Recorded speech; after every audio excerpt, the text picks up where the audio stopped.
I've been attached with the feeling of not waking up with you by my side.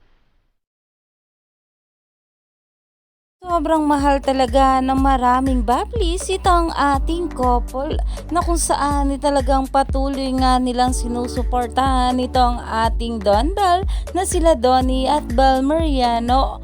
Pero ito na nga guys ang pag-uusapan natin dahil ito nga ang ating couple ay kabilang nga sa binigyan ng awards ng Makabata Anak TV Awards. Kaya naman nagbigay nga ng mensahe itong ating Donnie Pangilinan sa lahat ng mga kabataan.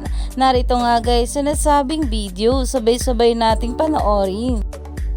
And if I just may share something, it is from the Bible, Jeremiah 1 verse 5, which says, "Before I formed you in the womb, I knew you, and before you were born, I consecrated you, I appointed you a prophet to the nations." So my message to all the kids out there is that before you were born, meron na po kayong purpose dito sa mundo na ito.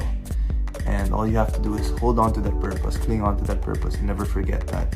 Because God will use you in ways that only He knows best.